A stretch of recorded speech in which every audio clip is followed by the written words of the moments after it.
Welcome back to the Slide Job Podcast. I'm your host, Colton Smith, or Left Turn Central, here joined by co-host Ben Miller.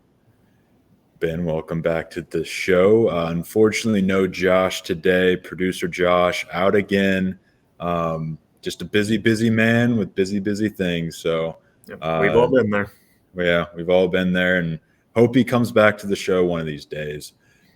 Anyways, let's go ahead and get into it because we have a lot of stuff to talk about throughout NASCAR.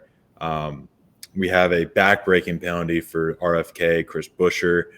We have a kind of a disappointing, but kind of a nice announcement for that of IndyCar, but a disappointing announcement. Literally just talked about this on Monday with Bull and Josh about Fox's involvement in start times. We'll also hear Ben's power rankings and no Fast Five this week since Josh didn't make it. And also it's All-Star weekend. So kind of a hodgepodge of a weekend. But anyways, let's go ahead and start with, I think, the biggest news from this week. And that is that Chris Buescher had a 60-point penalty deducted from him. And I believe playoff points were involved in that as well. That took him from pretty safely in the playoffs to now 24th in the point standings. Currently does not have a win on the season. That's kind of a testament to just how tight-knit this group is, because he is 24th in points, but he's also within about 20 points of the cut line and even about 30 to 40 points of the 14th spot in the points. So that's just kind of how tight that cut line has been. But that doesn't really excuse just kind of what's been going on this year. Ben said before the show, and I'll let him talk here in a second, that teams are just really pushing the limits. And I have an idea of why that is. But, Ben, I want to hear what your thoughts are on this. We saw RFK was fast. Was Chris Buescher the fall man? Because Keselowski had a fast car but wrecked. Priest had a fast car and finished well. What are your thoughts on this penalty and what it means for Chris Buescher going forward this season? Yeah, I mean, obviously it's very, very unfortunate for Chris Buescher in the 17 group, especially with their crew chief getting suspended for the next two races going into the All-Star race and the Coke 600. But now that he went from I lost my train of thought, 12th to 24th in points,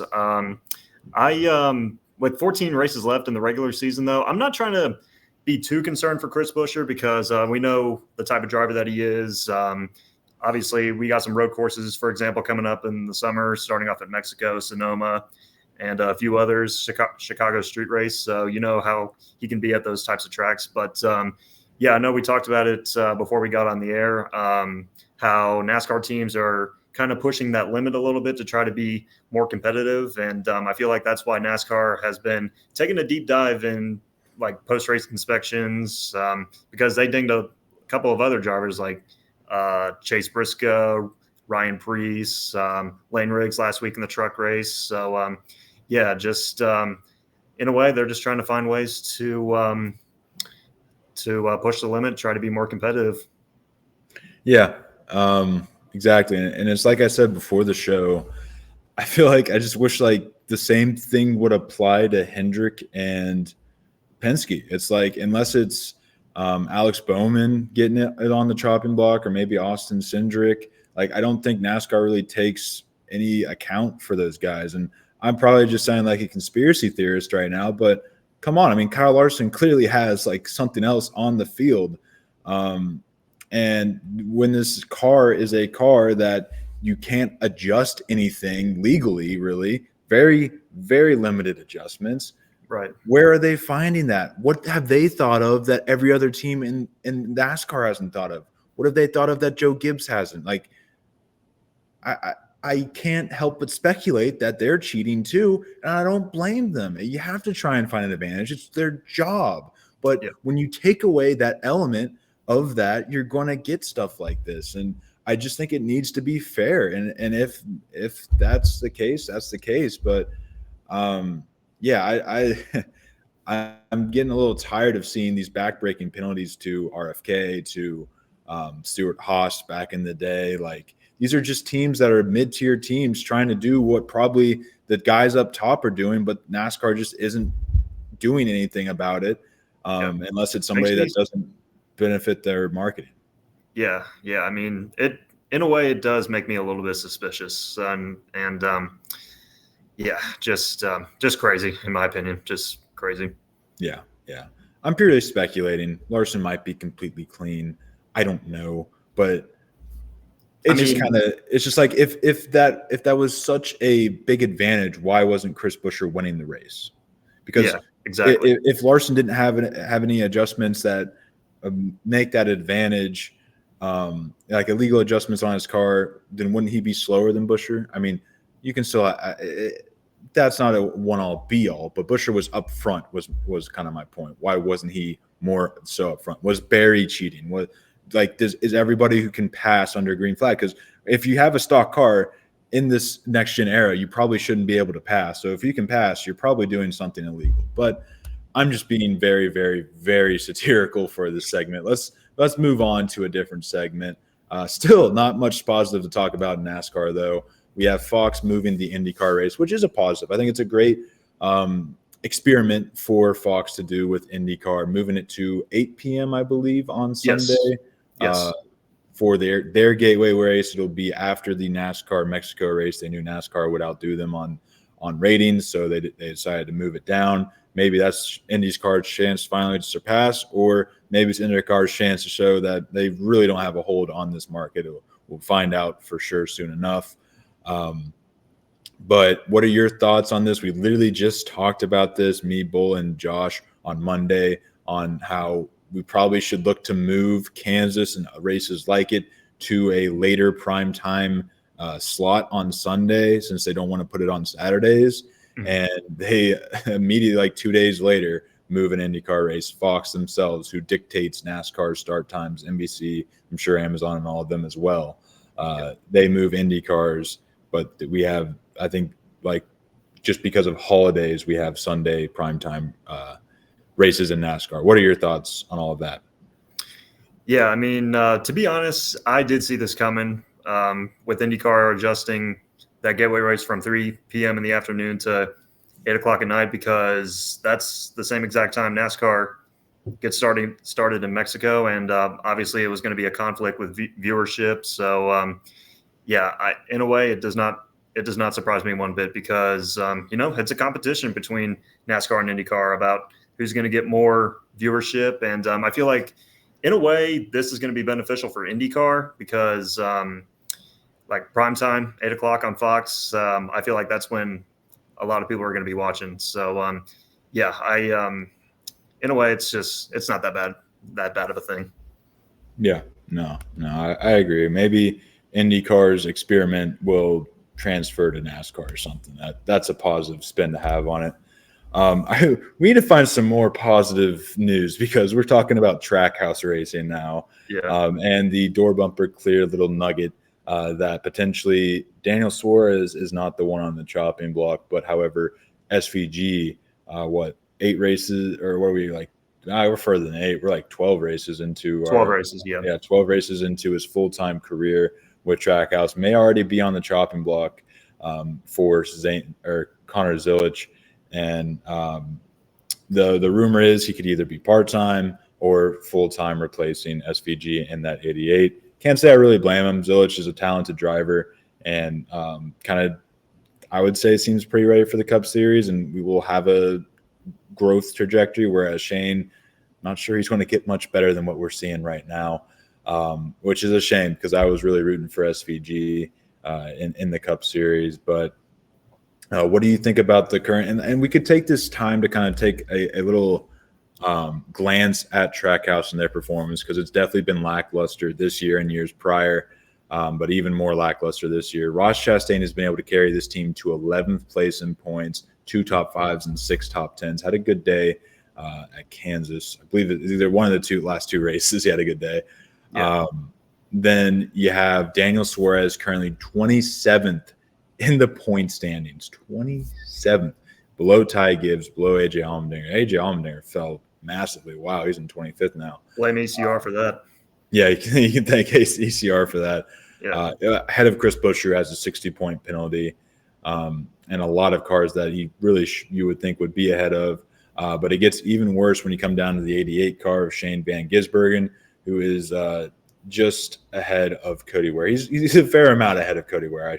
I shouldn't say just ahead of Cody Ware, but he is the second last to last car on that grid. And when you're talking about that from a business standpoint, you can't even stay there, because if you have 3 years of that, guess what? You lose your charter unless they change that. And now you don't have a charter. So you literally have to put somebody else in there who's going to perform better than bottom 3 in the sport. So what are your thoughts on Trackhouse, though, the outlook of that, and where do you see their future looking?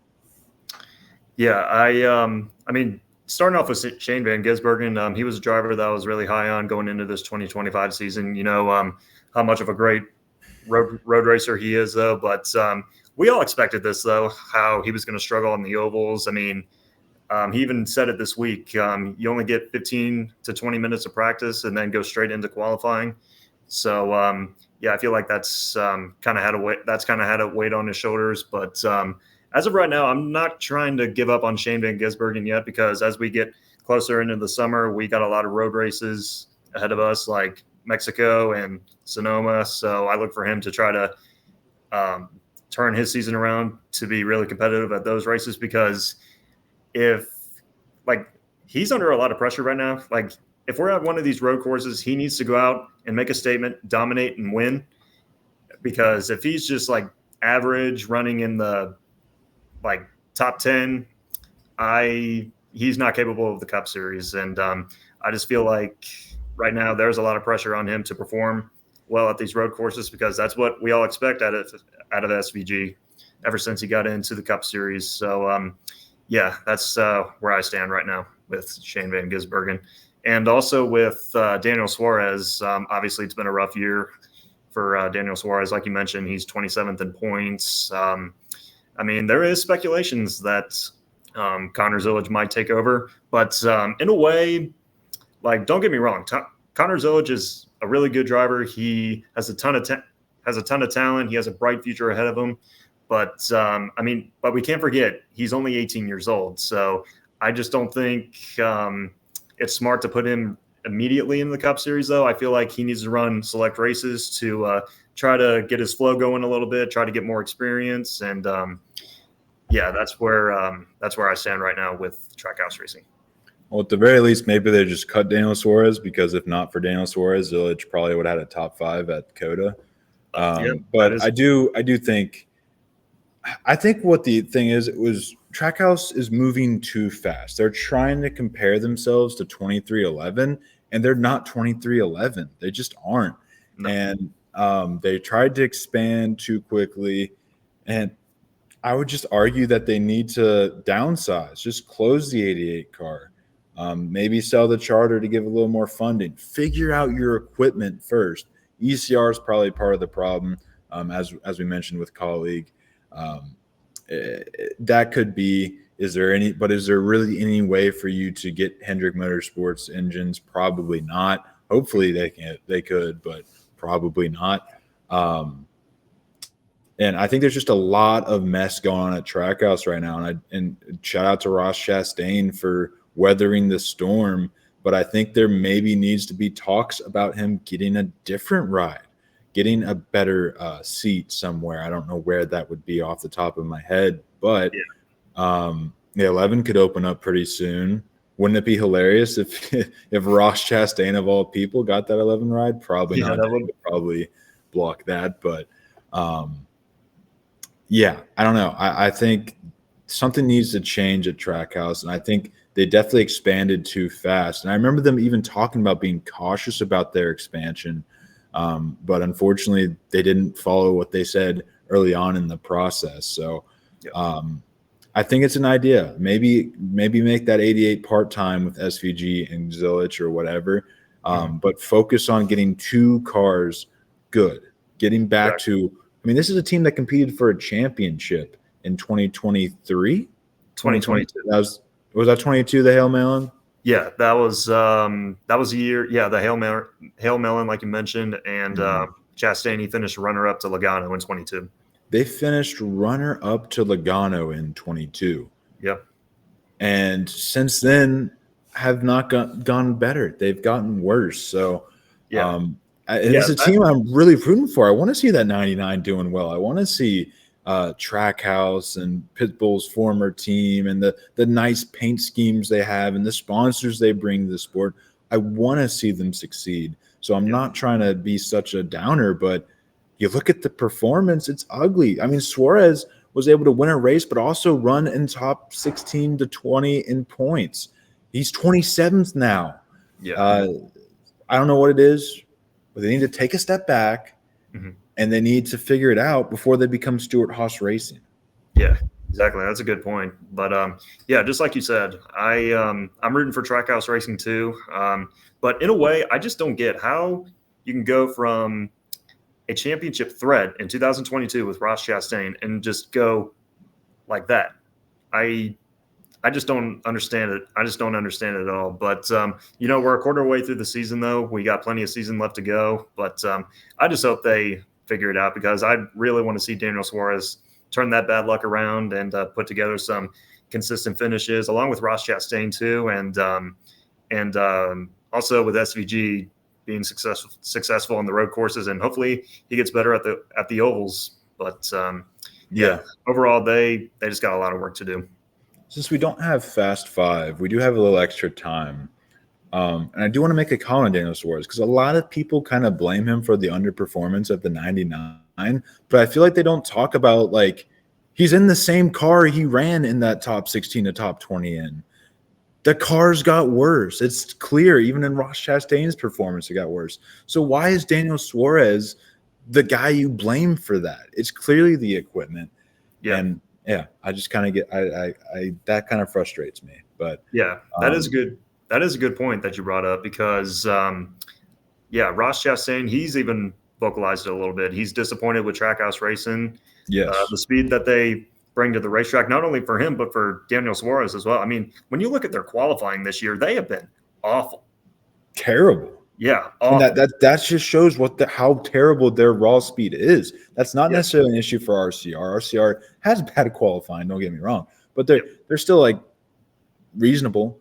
And sometimes when you're sitting in that middle range, sometimes you just went for handling over speed.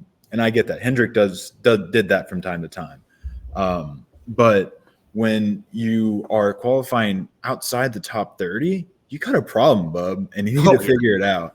I mean, imagine if they weren't a chartered car, they might have missed a race or two. So yeah, like I said, take a step back. Let's figure it out. Let's figure it out. If I can help at all, please let me help you out. But maybe let's go to a more positive and look at the point standings. We got Kyle Larson in first place, so Larson fans are rejoicing. William Byron in second, Christopher Bell third, Chase Elliott fourth, Ryan Blaney fifth, Tyler Reddick in sixth, Denny Hamlin seventh, Bowman eighth, Logano is in ninth, and Bubba Wallace rounds out your top 10. This has pretty well been the top 10 for the entire season. Larson has moved his way up to the front. This race kind of taking that role. Byron has been slipping in recent weeks and still finds himself in second. Bell is just kind of he's got his 3 wins and he's consistently finding top 5s and top 10s. That rhymed. Chase Elliott is just, I don't even know what to say about him. And then Ryan Blaney has been charging these last couple of weeks as well. Look at that top 10, Ben. Tell me what you think. Is there anybody at the bottom half that you see rising from there? Or do you think it's a pretty well set thing? And to be honest, it's probably not set at all with how we've had so far. Yeah, I think as of right now, just looking at the bottom 5, I'm looking at Joey Logano. Obviously, it was a tough start for our 3-time defending series champ, but since that Texas win, though, he's oh, you okay there, buddy? Sorry, I just hate to hear that. Yeah, with Joey Logano in the same word. You go back to what you're saying. Yeah, but Yeah, like I mentioned earlier, it's been a tough start for Logano in this 2025 season, though. But ever since that win at Texas, though, they're starting to catch their rhythm a little bit. They followed it up with the top 5 at Kansas. And, when we go into North Wilkesboro this weekend, though, he comes in as the defending race winner. So I feel like they're trying to catch momentum at the right time. And, even though, don't get me wrong, North Wilkesboro, it's a non-points race, so he's obviously not going to gain any points. But I feel like with that, they're going to take that momentum into the Coca-Cola 600, though, another 1.5 mile track. Like I mentioned before, a win at Texas, top 5 at Kansas. In a way, I feel like they're starting to catch a rhythm a little bit to keep up with Ryan Blaney. And I can definitely see Logano rising right now. Okay. All right. I hope not, but sure. No. I would probably agree. Definitely have seen him shake the championship hangover. I kind of worry about Bubba Wallace. He's been a little quiet. He's still kind of struggling with finishing races. He's shown flashes. He's shown the speed. Mm-hmm. And then I'd say 23XI as a whole, because Tyler Reddick was extremely confident in his car and with no explanation whatsoever, just ran 13th all day and finished 17th. Shout out Corey Heim. He got a 13th place finish. Yep. But kind of questioning 23XI a little bit. Like, that was odd. You guys showed speed at Texas and you sounded like you were going to have speed at Kansas and you just absolutely flopped. So it happens, but like Kansas is supposed to be their track, right? That's supposed to be their place. Hamlin had a rocket, that's for sure. Mm-hmm. But outside of that, they kind of worried me a little bit. Are they on the way down? Hopefully not. But Ryan Blaney just needs to break through and win a race already. Can we just get that? Don't do it at North Wilkesboro. Get some momentum there.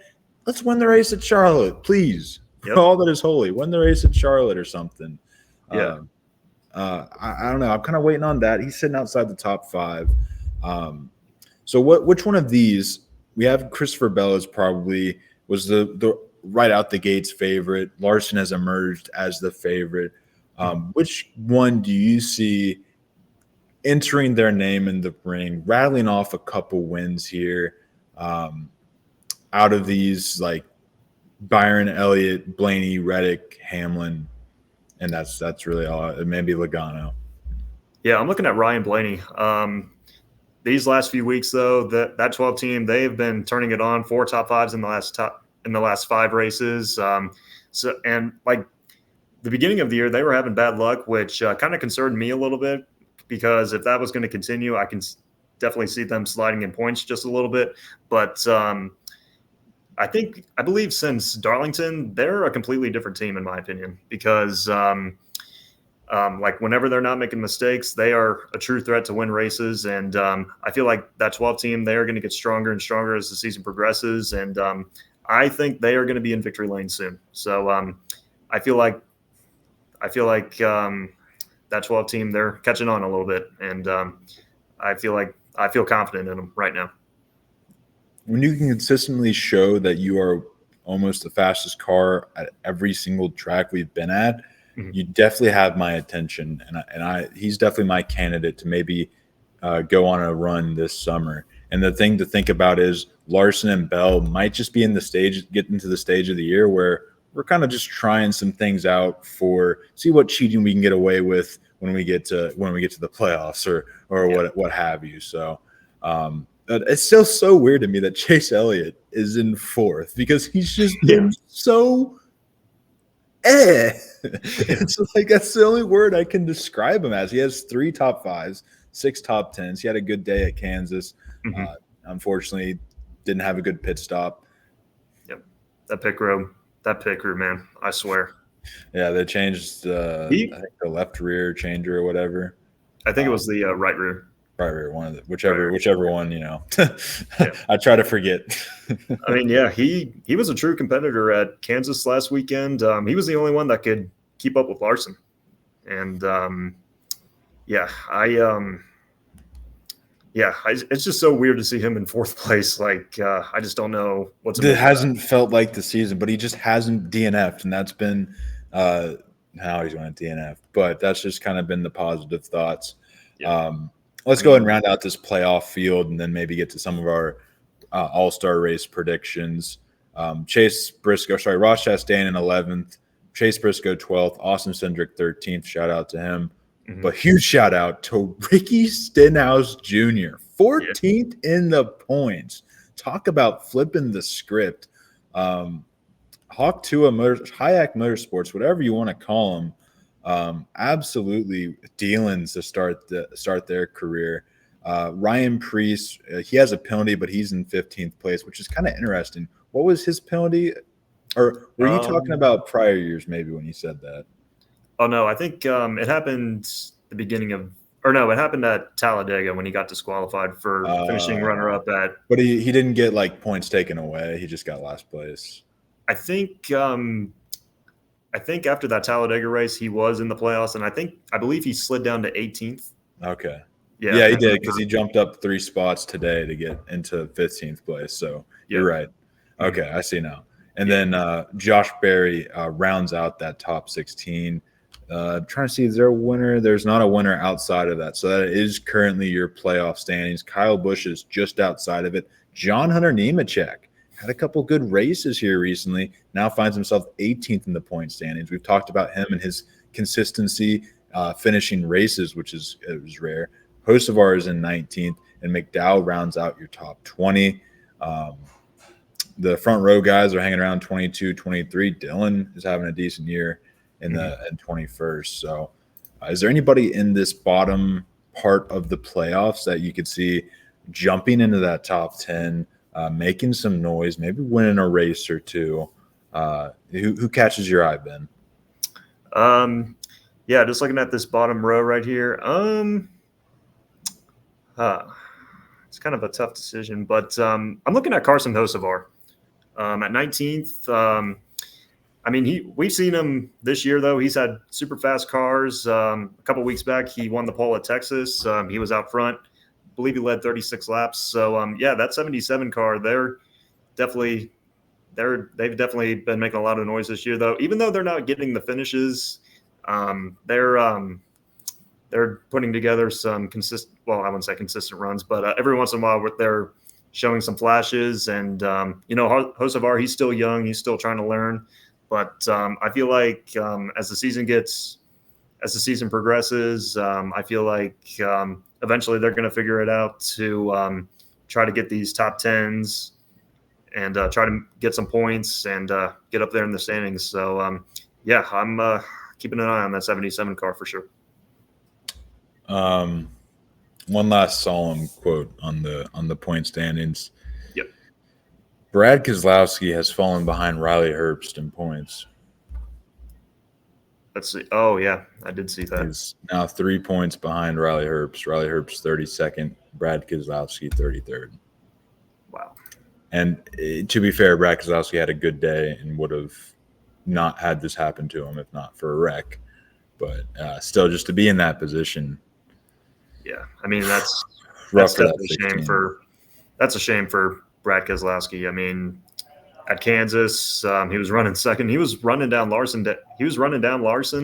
I believe, and unfortunately, the story of his 2025 season, bad luck, bites him again, blowing out a left rear. But he's still holding on hope that that 6 team is going to turn it around. I mean, we saw it in his interview at Kansas, saying that he's confident with the team on where they're going in a way, and especially with what they're going to bring to Charlotte. So, hopefully Brad can turn it around, though. I mean, it's definitely weird seeing him in this slump. So, yeah, it's just a shame. All right.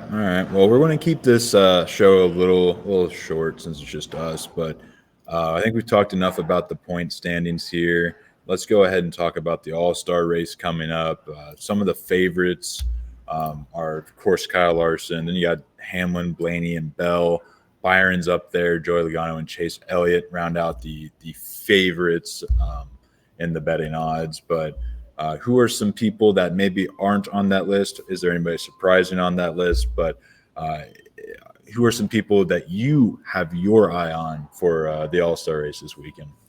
Yeah. Just looking at this list right here, I'm looking at Chase Elliott. Like we talked about, yeah, I know that was going to put a smile on your face. So, yeah, obviously, like we talked about, it's been kind of a weird year for Chase Elliott. I mean, he's still fourth in points, but he's coming off momentum at Kansas, where he led 29 laps, finished 15th. Unfortunately, that pit crew let him down once again, and I feel like with that momentum, though, he's bringing that into North Wilkesboro. I mean, we know he's a great short track racer, and I feel like with this weekend, he's gonna make a lot of noise. And he started the year winning the Clash at Bowman Gray, so yeah, we'll see. We'll see what that 9 team can do this weekend. But yeah, he's a driver that I got my eye on. And let's see, another driver that I'm looking at. I'm looking at Joey Logano. Like I mentioned before, he comes in as the defending All-Star race winner. He's been picking up momentum since his win at Texas, followed it up with a top 5 at Kansas. And what's interesting when I look at these two drivers, Kevin Harvick said on the happy hour this week that the All-Star race is a great way to try to turn your season around. And just looking at these two drivers, they were not off to the best starts in this 2025 season, but I feel like in a way they're going to try to make some noise this weekend. And who knows, as we get further in the season, we'll see if they try to find some more speed, try to be more competitive, to try to get up there in points. So yeah, those are two drivers that I'm keeping an eye on this week. I have my eye most certainly on Josh Berry to not only get into the race, because he has to get in, right? He doesn't have a provision, right? I'm pretty sure he's in with that Las Vegas win. Duh.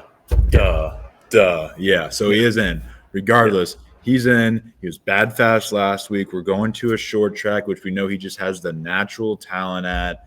I really like the vibes of Josh Berry. I feel like he's kind of been due for win number 2. So let's get it in a non-points race. Let's show these guys what a real short track racer's like. Denny Hamlin's definitely got to be on there though as well. You cannot sleep on him.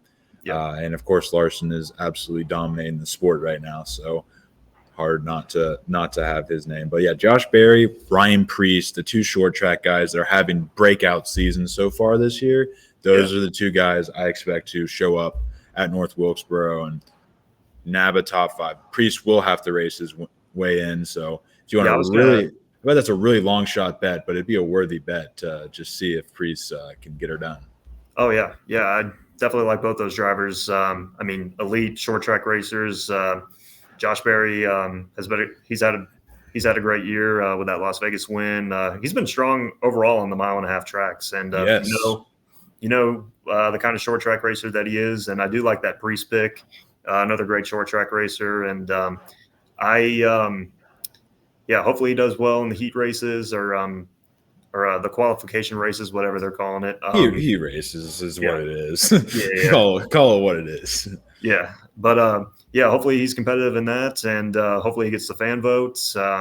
Because if he gets the fan vote or qualifies his way in, though, I can see that 60 car making a lot of noise. Absolutely. You always got to keep an eye out for Carson Hocevar. He'll make some sort of noise, whether good or bad as well.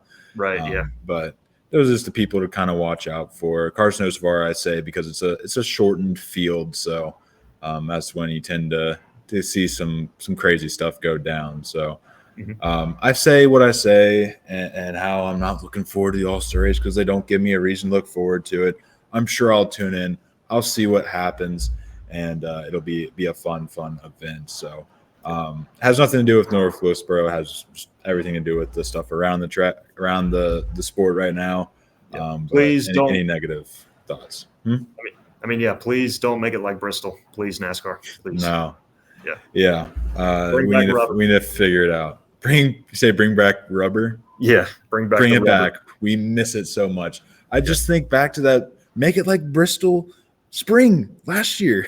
Yeah. That's what I want. That's what we want. That's beautiful racing. Yeah. We haven't had that since we kind of had it at Phoenix a bit. We had, but oh well. Enough about that. Is there any last comments, thoughts you wanna put out there before we wrap up the show? No, I think that's pretty much everything. All right. Well, Josh, if you're watching, hope you're back next week, and we do the Fast Five because that's what made this episode so short. For the standings, I did not post those. I will post those whenever I get my computer back up and running on Monday. I guess I could have just done it in a Twitter format, but I don't have the template for the Photoshop thing. But I could have just posted it simply. But Ben stretched his lead as he does every single week. Me and Josh were like 3 or 4 points from each other. I think Josh had more.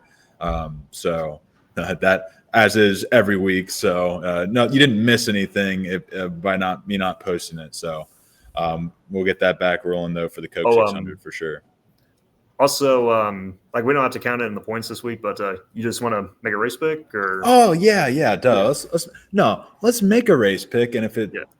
No, we won't count it as points because you always get it right. Yeah, just for I don't need you to stretch the lead any further than you already have. So yeah, let's just like Bull does. Let's just make a off the wall race pick. I think you got one in mind, so I'll let you go first. Well, I think. Okay. I'm going with the 12 car of Ryan Blaney. I mean, like I mentioned before, like we talked about, he's starting to catch his rhythm a little bit. 4 top 5s in the last 5 races, and he's been awfully fast this week, and I feel like he's going to bring that momentum into North Wilkesboro, and I feel like he's going to be a threat to win $1 million. So keep an eye on that 12 car. I like that because it feels like Blaney's having the type of season where he would just win a non-points race and still have the terrible luck that he's had in terms of getting race wins. I like that pick. I would probably go with that pick. I'll go a different route. I'll go Chase Elliott because he's another driver that feels like he would just get another non-points win at an all-star race and just to play with my heartstrings even more. But, hey, like you said, the all-star race is an opportunity to turn your season around. So hopefully Blaney, hopefully Elliott do win that race, one of those two, and turn around their seasons. Even though they're not having bad seasons, they're both 4th and 5th in points. But I mean, like, take that season to the next level, get some wins. Yeah, for sure. All right. Well, I'm glad you brought that up. And what were you going to say? I also got to give my power rankings. Oh, yes. We love Coast Colton. This should get us to 40 minutes too. So. Yeah. All right. So my power rankings this week, starting off at number 5, I got the 9 car Chase Elliott. Had a fast car at Kansas. He was the only one that was challenging Kyle Larson. He had a strong car, leading 29 laps, but unfortunately his pit crew let him down, which resulted in a 15th place finish. But we know the kind of short track racer he is as he heads into North Wilkesboro. He won at Bowman Gray earlier this year, so watch out for that 9 car. Number 4, I got William Byron. Finished 24th in Kansas. Rough 2 weeks for that 24 car. Loses the point lead to his Hendrick teammate Kyle Larson, and not looking like the 24 that we saw at the beginning of the year. So hopefully they'll turn it around soon. Number 3, I got Christopher Bell. Finished 2nd in Kansas. Ran top 5 most of the race, but he has 5 top 10s in the last 6 races. He could have won at Kansas, though, if he had one more lap because Larson was slowing down quite a bit. Probably wore down that right front. Also blew the tire after he won, right? I don't think he did. Just when he did the burnout. Yeah, I believe so. But okay. But yeah, Christopher Bell continues to get good finishes, despite not having that winning speed as of right now. But I feel like eventually they're going to pick it right back up. Number 2, I got Ryan Blaney. 4 top 5s in the last 5 races. Continues to show great speed. Feel like that 12 car, they're going to get stronger as the season progresses. And, if he's not having bad luck, he is always going to be a threat to win. And we're going to see him in victory lane soon, hopefully this weekend because I picked him. And number 1, no shocker here, but it's Kyle Larson picking up his 3rd win of the season at Kansas, led a race high 221 laps, continues to be consistent, dominant, and a championship threat. And he's now our new points leader with a 35-point lead over his Hendrick teammate, William Byron. So those are my power rankings this week.